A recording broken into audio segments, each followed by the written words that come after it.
Well, hello, and a very warm welcome back to another week on my allotment. Not a bad sunrise this morning. It isn't quite sunrise yet. Do you know what's really fascinating is that I'm up here all year round and I watch the sunrise as many times as I can, and the distance the sun comes up across the horizon is quite an angle. In a certain time of the year, the sun is coming up just in view from behind the golf driving range, and then at other times of the year it comes up way over there. The sun only rises in the east on 2 days of the year. There's an interesting fact to start the day. Anyway, you're very welcome. On the plot today, I've got a few tidying up jobs to continue with. I've taken all the winter squash mashed potatoes that I harvested last week. They're all now at the farm shop. They're selling very well, as I knew they would. The butternuts are still on that table, and we've had a lot of rain this week, so I'm going to have to take some of them home, get them in the dry, because I don't want to lose them when I've had such a wonderful harvest. The pumpkins, most of them have gone. I've got a lot of those zombies left. I think I might take them down the farm shop later in the week. So yeah, it's all going very well. Got lots of winter root crops now, lots of leeks, beetroot. I haven't touched the parsnips yet. I've had a little rummage around in the parsnip tubs. Looks like I've got some whoppers, so we should be okay for Christmas. Anyway, let's start with having a look around at what I've been doing and what I've got to do today. Well, at first glance, down this bottom end all looks a bit of a mess. And I couldn't deny that, but it is an orderly mess. So if I take you through it, this bottom bed here, which had those pumpkins that didn't quite turn out correctly, they've all been chopped up and put on the compost heaps, and that is a very thick, rich mulch of all my leaf mould that's gone on that bed. So I'm very happy with that. Here, which is the other spot the pumpkins were growing at, in the spring, before I planted the pumpkins, I covered this area in a very, very heavy mulch of cow muck. And then I covered it in a black plastic sheet, which is there. And in fact, I've done the same with this bed here. But what I did, obviously, during the summer, that cow muck under a black plastic sheet with the summer heat has all broken down and has virtually disappeared into the soil. So it's done a lovely job of breaking up. So I'm very pleased with that. So what I'm going to do today, my main job, and although I'm sure I'll get other things done, is to remove this wood that's sitting here, and then remove all the leaves from the rhubarb plants that are now just wilting and rotting, get those on the compost heap. And at some point the rhubarb is growing through membrane, so maybe not today, I don't know, but at some point I need to lift the membrane, get a very good thick mulch of manure or allotment compost down around the rhubarb crowns, and then put the membrane back. But I'm going to cover this cow muck with that black plastic sheet and then weigh it down. So that's a job for today, and then hopefully over the winter it probably won't be as effective because it won't have the temperatures, but that cow muck will break down and work its way into the soil. And that bed over there, that bed has had a top mulch. It wasn't very thick, but it's had some, so that'll have to do it, I'm afraid. It does need a bit of a hoeing and a raking today. But yeah, that's what I've been up to down this end. Lovely to see the smoke coming out the chimney on the shed. And the main part of the plot is really a game of two halves. I've got these beds here, the strawberry beds, and this bed had the butternuts in it, which has now been hoed and raked. It hasn't had a top dressing of anything yet, but it will do. And then I've got things like this. This is where I grew my peas, and I'm continuing to do so. It's remarkable. You can even see the rows where they were, where the seeds have dropped and germinated at least as well as they did last spring, if not better. It's quite incredible. I'm going to leave them, and you know, I'll chop them off with a hoe and use that as a mulch on the ground. Talking of mulches, and there's another example where the chard, although a lot of it's bolted, there's still chard to be picked there, and one red cabbage that's not looking up to much, but that leaf mould is sat there waiting so that when the chard eventually comes out, I can spread that over it and give it a good thick mulch. There's a bed that's been mulched with more cow muck. And then here's the thing I'm learning to live with as I get a little bit older, a little bit calmer.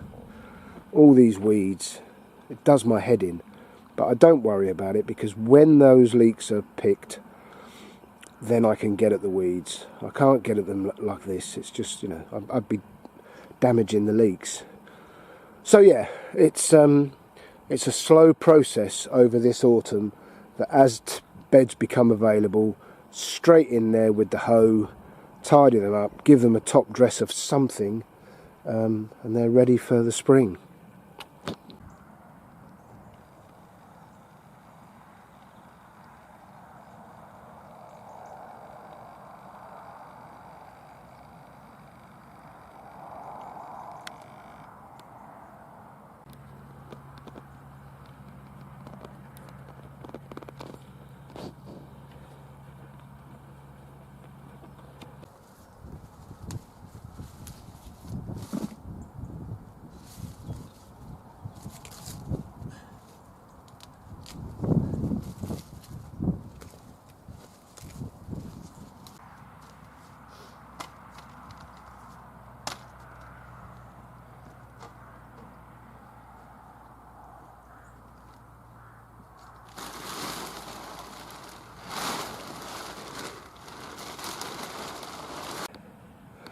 Well, excuse my heavy breathing. At the moment, physical exertion does for me. But yeah, that's a lot tidier, a lot better. All ready for the winter. Right, what next? Got a lovely bed of Swedes called Best of All. Not clubroot resistant and not succumbing to clubroot, so I'm very happy with that. We need to start using these. But these two courgette plants can come out now. I'll harvest what's left and they can go on the compost heap. So from a long list of jobs, these two raised beds are the next one. And we had a frost this week, so it won't be long if we have another before these dahlias give up the ghost. So I'm going to take a couple of those cut flowers, or those flowers as cut flowers, home today. And then these all need cutting out, and the dahlia deadheading. Well, I think it's time for some useless information. Quite an interesting one this week. James I of England only ever washed the tips of his fingers. Louis XIII of France wasn't bathed until he was almost 7. That would have been incredibly good for him. According to a passenger from Sudan, the first London Underground trains smelt like crocodile breath. How close do you have to get to a crocodile to know that? The air in London is cleaner now than at any time since the 16th century. In the 16th century, Britain had one pub for every 200 people. The good old days. At any one time, 45 million people in the world are drunk. They're the ones having a good time. Hangovers cost the US economy more than 220 billion in lost productivity every year. Wow. A popular Roman hangover cure was deep-fried canary. Pliny the Elder advised tying a fox's genitals to the brow to cure hangovers. Sorry, to cure headaches. I'm not so sure it would cure a headache, but you'd be preoccupied, wouldn't you? Chopin whistled or played chords on the piano when he had trouble urinating. Does that mean he then proceeded to pee on or tinkle on the ivories? Giving Prozac to a snail renders it unable to stick to surfaces. I've heard of Prozac. Is it something to do with depression? I know it's a drug. And I know this one's a drug. Viagra was developed to treat angina. I've just thought of an inappropriate joke. Excuse me while I get over my own joke. This is truly fascinating. Fatal heart attacks were unknown before 1900. The first medical description of one in Britain was in 1925. Wow. We invented heart attacks. Something to be immensely proud of. And of course nowadays it's the biggest killer. We're clearly doing something stupid, aren't we? The human heart is not on the left-hand side of the body, it's in the middle. Each time a fertile man's heart beats, he makes 1,500 new sperm. That blows the mind. Every time his heart beats, he makes another 1,500 sperm. All that sperm and over a lifetime, just excuse me while I enjoy my own company. Over a lifetime, the human heart pumps enough blood to fill a football stadium. Incredible. In 1903, the 3 largest sports stadiums in the world were all in Glasgow. Babies have 3 times as many taste buds as adults. No wonder you can't get the little blighters to eat anything. Squid taste with their tentacles. I have to admit, the first time I read that, I misread it. It was a much more interesting point.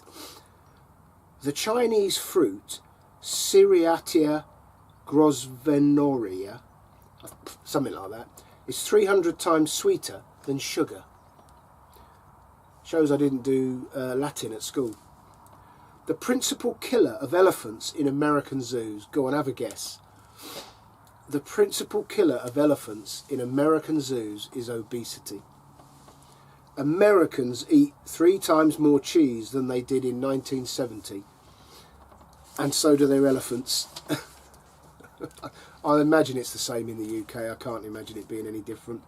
Kunga cake is an East African food made from millions of crushed midges.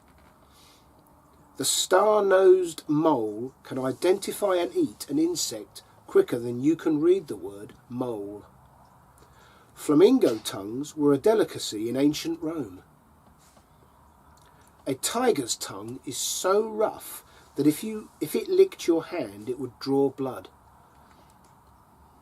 More is known about the behaviour of big cats in Africa than that of domestic cats in Britain. The only thing you need to know about domestic cats in Britain is they all come round to my garden to do a shh. And here's where there's a bit of karma. In 17th century England, effigies of Guy Fawkes were stuffed with live cats to make the figure scream as it burned. Oh, they were different days back then, weren't they? I do long for them. The Cat and Stoat was a medieval festival in Belgium in which cats were thrown from the town's belfry. I'm going to guess they might have survived because cats can do that, can't they? I've no idea. And to finish off, in 1879, the Belgian city of Liège commissioned 37 cats to deliver mail to nearby villages. The project was a complete failure. Who would have thought? I have to say, the modern British post office isn't doing much better than those cats. Yes, all quite interesting.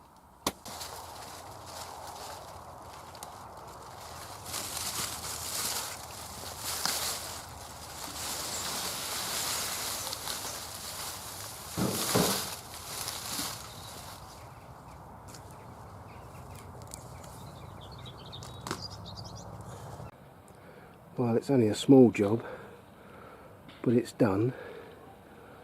And I think that's the mentality you have to have. Don't worry about the enormity of the whole task. Just chip away one little job at a time. Maybe a couple of them every time you come up. And before you know it, you're winning. And then the job is done.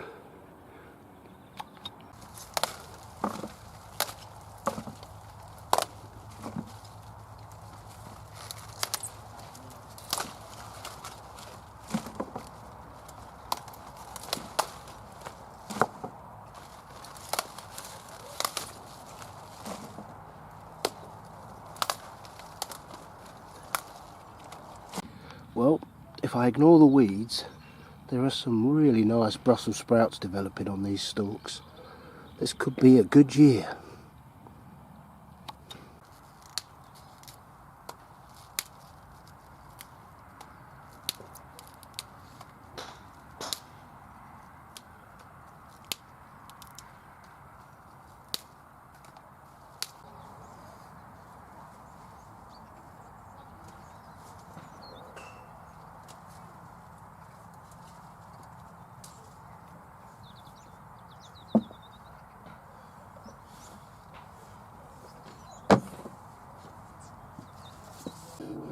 I haven't managed that much today, I've got to be honest. And I hope I haven't been sniffing too much. I apologise if I have. I've got some sort of infection. My wife assures me it's a chest infection. And there's no reason to doubt her, she's always right.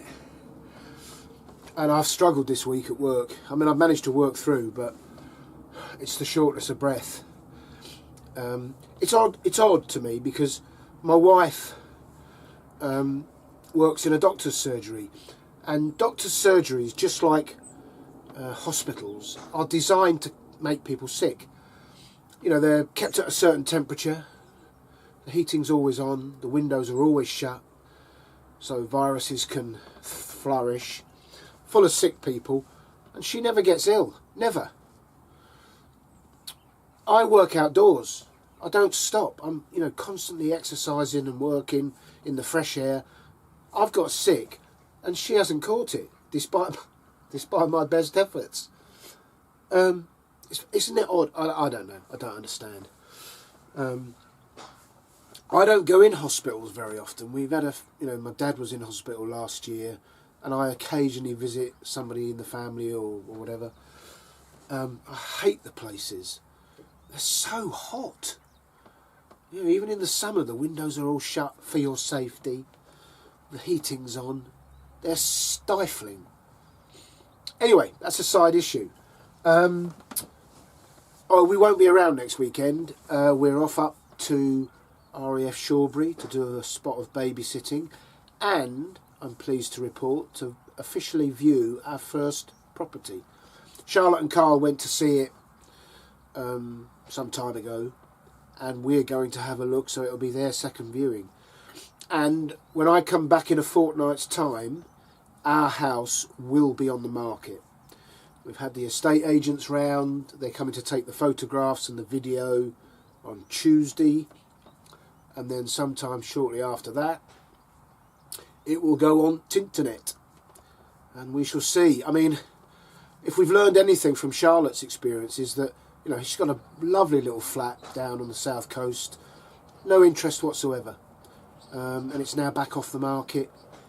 So who knows? Just because our place is going on the market doesn't mean anything's going to happen. Of course, it could happen very quickly, and if we get an offer and we accept it, then we are proceedable, as they say, and then it's all systems go. So I don't want to get overexcited, but it is exciting. And I will take you along on the journey, as they say, and we shall see where the road leads. I'm trying to avoid cliches like the plague. Anyway, thank you for joining me. Thanks if you've subscribed. I do appreciate it. Please hit the thumbs up or the thumbs down, whichever you feel appropriate. And whatever happens, I will be back bright-eyed and bushy-tailed in a fortnight's time. Until then, enjoy the autumn, and I'll see you then. Look after yourselves, take care, and bye for now.